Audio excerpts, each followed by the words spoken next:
Assalamualaikum warahmatullahi wabarakatuh. Nama saya Ana Siti Nur Hasanah, kelas A2 Prodi Pendidikan Bahasa dan Sastra Indonesia, akan mempresentasikan mata kuliah Fonologi Bahasa Indonesia yang diampu oleh Ibu Yeva Apnita Afriliani MPD. Secara etimologi, kata fonologi berasal dari gabungan sebuah kata, yaitu fon yang berarti bunyi dan logi yang berarti ilmu. Adapun cabang-cabang fonologi yaitu fonetik dan fonemik. Fonetik artinya sebagai cabang fonologi yang mengkaji bunyi-bunyi bahasa tanpa memperhatikan fungsi statusnya. Sedangkan fonemik yaitu cabang kajian fonologi yang mengkaji bunyi-bunyi bahasa yang memperhatikan fungsinya sebagai pembeda makna. Lalu ada juga jenis-jenis fonetik. Nah, yaitu yang pertama, fonetik artikulatoris. Nah, itu yang pertama adalah fonetik psikologis meneliti. Nah, bagaimana bunyi-bunyi bahasa itu diproduksi oleh alat-alat ucap manusia. Yang kedua, fonetik akustik adalah bunyi bahasa ketika merambat di udara. Ada juga yang ketiga yaitu fonetik auditoris. Fonetik auditoris yaitu meneliti bagaimana bunyi bahasa-bahasa itu diterima oleh telinga sehingga bunyi itu dapat didengar dan diterima. Nah, hal pertama yang perlu diuraikan dalam fonetik organis ialah alat-alat bicara. Nah, yang pertama alat ucap itu paru-paru, lalu batang tenggorokan, pangkal tenggorokan, pita suara, rongga kerongkongan, atas lidah, pangkal lidah, tengah lidah, dan ada juga daun lidah, ujung lidah, anak tekak, langit-langit lunak, langit-langit tekak, langit-langit keras, lengkung kaki gigi atau gusi, terus gigi atas, gigi bawah, bibir atas, bibir bawah, mulut, rongga mulut, hidung, dan yang terakhir rongga hidung. Itu adalah alat-alat ucap di dalam fonetik organis. Fungsi alat ucap manusia yang pertama ada paru-paru. Paru-paru adalah sumber arus udara yang merupakan sumber mutlak terjadinya bunyi bahasa. Bunyi bahasa dapat dihasilkan juga dari arus udara luar, yaitu yang disebut igresif. Kalau yang dari arus udara paru-paru disebutnya itu engresif. Yang kedua ada pangkal tenggorok, pita suara, dan glotis. Pangkal tenggorok adalah sebuah rongga pada ujung saluran pernapasan yang di ujungnya ada sepasang pita suara. Nah, bila glotis terbuka lebar, tidak ada bunyi bahasa. Tapi bila glotis itu terbukanya sedikit, dapat bunyi bersuara. Nah, bila glotis tertutup rapat, tidak akan terjadi bunyi hamzah atau bunyi hambat global. Yang ketiga, rongga kerongkongan atau disebut juga dengan faring. Nah, faring itu sebuah rongga yang terletak di antara pangkal tenggorokan dengan rongga mulut dan rongga hidung.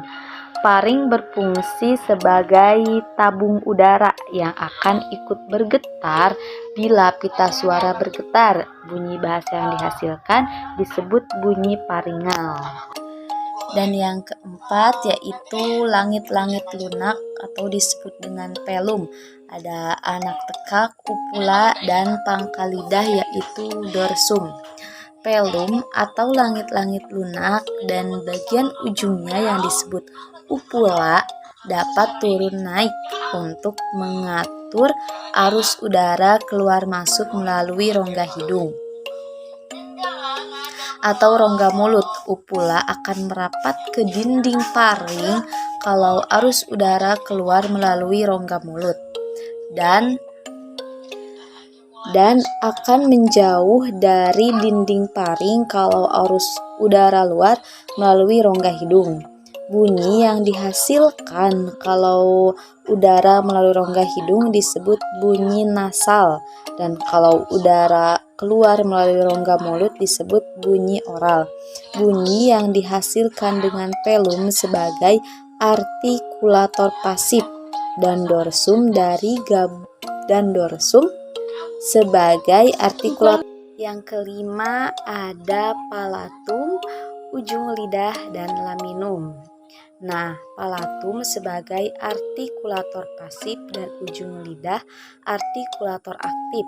Bunyi yang dihasilkan palatum dan apeks adalah bunyi apikopalatal, sedangkan palatum dan laminum disebut bunyi laminopalatal.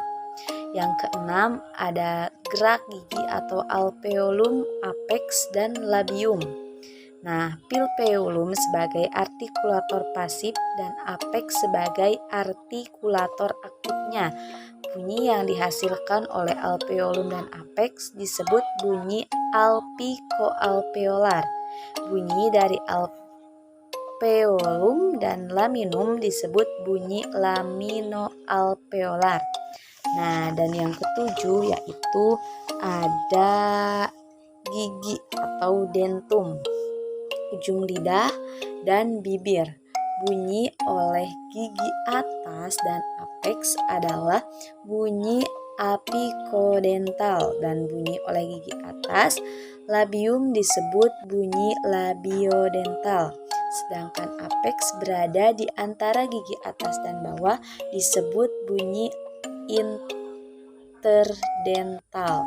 Yang kedelapan, bibir bawah dan bibir atas. Bunyi yang dihasilkan oleh bibir atas dan bawah disebut bunyi bilabial, sedangkan dari bibir bawah atau aktif dan gigi atas disebut bunyi labiodental. Yang kesembilan ada lidah.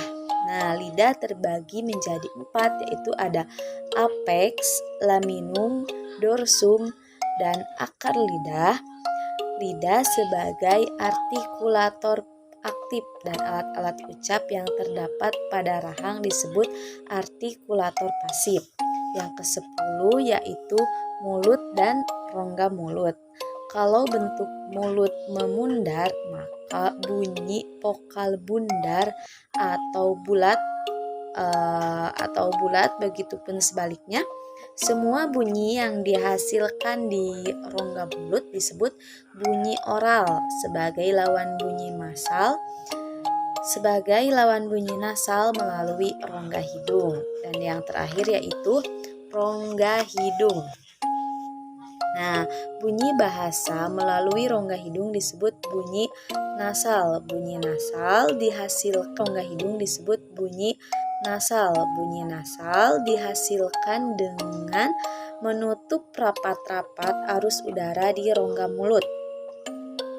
Nah, dalam bahasa Indonesia adalah bunyi nasal bilabial, bunyi nasal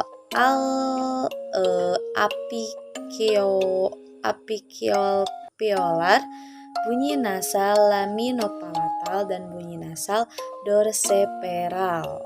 Seperti itu, yaitu fungsi-fungsi alat ucap manusia. Mungkin cukup sekian presentasi dari saya. Apabila ada kesalahan dalam ucap atau kata atau makna, mohon dibenarkan. Cukup sekian dari saya. Wassalamualaikum warahmatullahi wabarakatuh.